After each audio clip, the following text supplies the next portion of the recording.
नमस्कार दोस्तों, आज आपके लिए और एक वीडियो लेकर आया हूँ जिसमें आज हम बात करेंगे बहुत ही इंफॉर्मेटिव चीज़ों के बारे में, जो कि अभी तक यदि आपने नहीं देख रखा है तो इसमें आज आपको काफ़ी सारे मौके मिलेंगे जिसमें हम बात कर रहे होंगे किसी आईपीओ के बारे में। और आपको एक अंदाज़ा लग ही चुका है कि मैं किस आईपीओ के बारे में बात करने जा रहा हूँ। हम बात करेंगे Bajaj housing and finance company के बारे में बात करने जाएंगे। तो इसके बारे में अब हम आगे डिटेल आपको बताते चलें कि ये क्या कर रही है, कैसे अभी लोगों को ये दिखने वाला है आगे आने वाला मार्केट जो है, इसमें यदि आप इन्वेस्ट करना चाहते हैं आईपीओ का जो डेट है वो क्या है, वो सारी चीज़ें हम बात करेंगे। तो बात करते हैं जैसे इसका ओपन इशू जो है ये 9 सितंबर से स्टार्ट हो जाएगा और इसका जो क्लोज होगा इशू ये 11 सितंबर 2024 को हो जाएगा। आईपीओ इशू जो है ये 6,560 करोड़ का है। फ्रेश इशू 3,560 करोड़ का है। ऑफर फॉर सेल 3,000 का है और प्राइस बैंड जो रहेगा इसका 66 से लेके 70 रुपये तक का आपको देखने को मिलेगा। मार्केट लॉट साइज 214 का होगा। फेस वैल्यू 10 रुपये का होगा और एनएससी और बीएससी दोनों जगह ये लिस्टिंग होते हुए आपको दिखेगी। मार्केट कैपिटलाइजेशन की हम बात करें तो 58,297 करोड़ का ये मार्केट आपको देखने को मिलेगा। और जैसे कि हम बात कर रहे थे, ये बैंकिंग का जो इन्होंने हाउसिंग बैंकिंग का जो इन्होंने बिजनेस कर रखा है, स्टार्टिंग इनका 24 सितंबर 2015 से स्टार्ट हो चुका है और लैंडिंग का जो धंधा है इन्होंने 2018 से इन्होंने कर रखा है। अब ऑब्जेक्टिव की बात करें तो क्या करना चाहते हैं भाई, हमारा फ्यूचर का जो बिजनेस रिक्वायरमेंट है उसे पूरा करने के लिए, लैंडिंग का जो धंधा है उसे करने के लिए हमें इसकी ज़रूरत हो रही है। तो यदि हम बात करें जो अभी तक इन्होंने काम करा है, इक्विटी शेयर कैपिटल आपको FY 2024 का 6,712 करोड़ का है। नेटवर्थ जो है 12,233 करोड़ का है। एसेट अंडर मैनेजमेंट 91,370 करोड़ का है। रेवेन्यू इन्होंने 7,202 से ऊपर ही अब आगे बढ़ने वाले हैं भाई, अभी तक तो यहाँ यही बताया गया है। और इसकी जो कंसिस्टेंसी है अब यदि देखें ईयर ऑन ईयर इसमें बढ़ती जा रही है। पहले उन्होंने किया था 3,481 करोड़ का, उसके बाद 5,269 करोड़ का। इस तरह से इनका जो कंसिस्टेंट रेवेन्यू मॉडल है बहुत अच्छा है, तो इसे आप कह सकते हैं कि निवेश करने के लिए बहुत बेहतरीन है। नेट इंटरेस्ट मार्जिन जो है इनका 4.1% का है और net profit of the year है ये 1731 का है। पीई की बात करें तो ओवर वैल्यूड है, हम मान सकते हैं। क्यों होगा भाई, क्योंकि इन्होंने पहले भी बजाज फिनसर्व के नाम से जब इन्होंने आईपीओ लॉन्च किया था कुछ ही साल में ये मार्केट में इतना अच्छा काम करने लगा है कि लोग इसके दीवाने हो चले हैं। इस चीज़ों को देखते हुए आप कह सकते हैं भाई कि कोई भी निवेश ना करे ऐसा हो ही नहीं सकता, हर कोई इसके दीवाने हो गए हैं। और इसी वजह से लोग इसमें हमेशा बने रहने की बातें भी करते हैं। क्यों करते हैं भाई, ये आपको पता चल गया। कभी ऐसा होता है कि लोग अपने आप को अच्छा से और बिजनेस करने के लिए, लोगों के बीच में एक अच्छा प्रेजेंस बनाने के लिए अलग अलग तरह के हथकंडे अपनाते हुए दिखते हैं, लेकिन इस स्टॉक के साथ में उतना ज़्यादा आपको देखने को नहीं मिलेगा। इवन इन्होंने एक ब्रांड वैल्यू स्टैब्लिश करी है, इस वजह से भी ये आपको ऐसा काम करते हुए दिखाई दे रहा है। और हम बात करें प्रमोटर होल्डिंग्स की, प्री इश्यू के समय ये 100% इन्होंने रखा है और पोस्ट इश्यू के समय इन्होंने 88.75% का इन्होंने रखा है। बजाज फाइनेंस सर्विसेज की जो वैल्यूएशन के हिसाब से आउटलुक हम इसका बात करते हैं तो इन्होंने एक अलग ही लेवल की लेगेसी मेंटेन कर रखी है एक लंबे समय से। Company has demonstrated consistent growth in revenue and profit with favorable financial metrics, जो कि मैं ऊपर आपको बता ही चुका हूँ। और IPO वैल्यूएशन और बहुत ही ज़्यादा रिजनेबल प्राइस पे है, क्योंकि हम बात करें तो अभी इनका जिस तरह से काम आने वाला है उसे देखते हुए तो आप ये प्राइस को भी आप रिजनेबल प्राइस मान सकते हैं। और मार्केट में देखते हुए इस IPO की मैं बात करूँ तो इसकी डिमांड अच्छी खासी है। और कंपनी जो काम कर रही है उसे हम बात करें, give the companies strong heritage, financial performance and market excitement. तो मार्केट में भी अच्छा इनका सेंटिमेंट बना हुआ है, इसकी वजह से आप कह सकते हैं कि आगे और अच्छा काम करेंगे। ये तो बस एक शुरुआत है, आगे आने वाले कुछ समय में इनकी और भी धमाकेदार काम करते दिखाई देंगे। ये कंपनी प्रोफाइल की हम बात करें तो ये टेलर मेड होम लोन और कमर्शियल प्रॉपर्टी परचेज के ऊपर रिनोवेशन का काम भी करते हैं। Offer comprehensive mortgage products including home loans, labs, lease rental, discounting and development financing, इस तरह की चीज़ों में ये काम कर रहे हैं।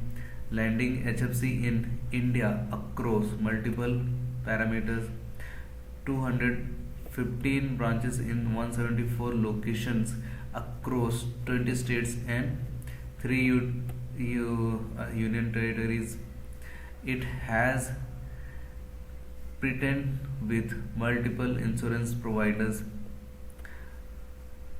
It has developed customized credit education procedure and operational workflow. सबसे इम्पोर्टेंट हम बात करें, जैसा इनका जो एक नेटवर्क चेन बना हुआ है ना, यही इन्हें स्ट्रेंथन कर रहा है। किसी भी कंपनी के लिए यदि उनका नेटवर्क जो होता है सबसे इम्पोर्टेंट होता है,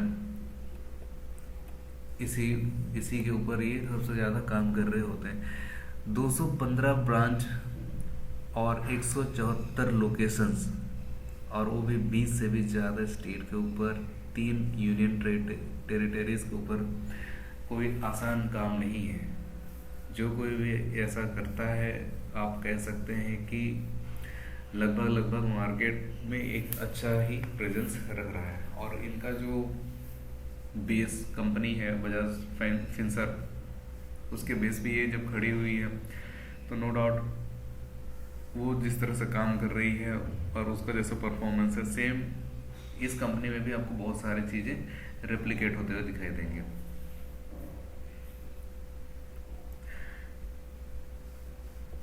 टेक्नोलॉजी के इन्होंने अच्छा खासा यूज़ कर रहे हैं। Diversity and strengthening market presence, market में डाइवर्सिटी तो है ही भाई, इनके पास हर एक तरह के प्रोडक्ट इनके पास अवेलेबल है। और अपने एम्प्लॉय के रिटेंशन में भी ये बहुत अच्छा काम करते हैं। और किसी भी कंपनी को खड़ा करने में एम्प्लॉय का योगदान सबसे ज़्यादा होता है, ये आपको पता है। यदि आपके साथ लंबे समय तक टीम जुड़े रहती है तो आपका ट्रेनिंग का कॉस्ट, उनका एजुकेशन का कॉस्ट बहुत कम हो जाता है और वो अपने एक्सपीरियंस के दम पर मार्केट को आगे लीड कर जाते हैं। और अच्छा बोरोइंग प्रोफाइल इनका रहा है।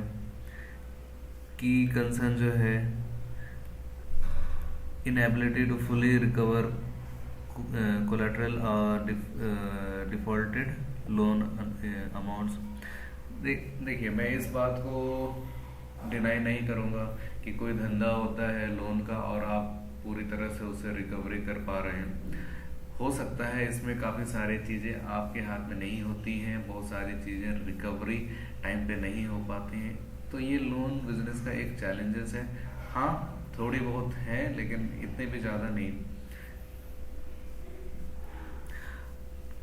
The potential impact of macro economic factors, तो छोटी मोटी चीज़ें होती रहेंगी, ये आपके हाथ में नहीं है। धंधा करना है तो आपको इनके साथ तो चलना ही पड़ेगा। जियोग्राफिक कंसंट्रेशन ऑफ एसेट, ये भी उतना मैटर नहीं करता है। Significant exposure to real estate, real estate अभी हम कहें तो बहुत अच्छा तो नहीं, लेकिन उसके ऊपर जो काम कर रहे हैं, जो उसके ऊपर लैंडिंग के बिजनेस कर रहे हैं, तो वो तो अच्छा काम कर रहे हैं। हाँ, थोड़ी बहुत ऊपर नीचे हो जाती है।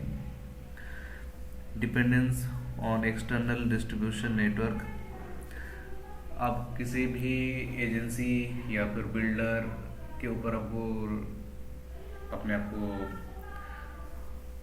डिपेंडेंसी तो रखना ही पड़ेगा, क्योंकि आप का जो काम है डायरेक्ट मार्केट को डिलीवर करना नहीं है। ये आपके डिलीवरी पार्टनर होते हैं, रियल स्टेट के जितने भी बिल्डर्स वगैरह ये होते हैं, वही ये सारी चीज़ें करते हैं।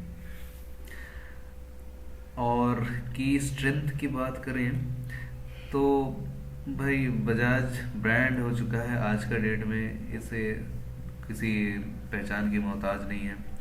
Second largest HFC in India है। Strategic presence with omni channel sourcing strategy है। Well defined credit evolution and risk management practices हैं। Access to diversified and cost effective borrowing sources हैं। तो ये सारी चीज़ें इन्हें एक एज प्रदान करती है और इसी के बेस पे वे आगे काम करते दिखाई दे जाएंगे आपको। आगे हम बात करें तो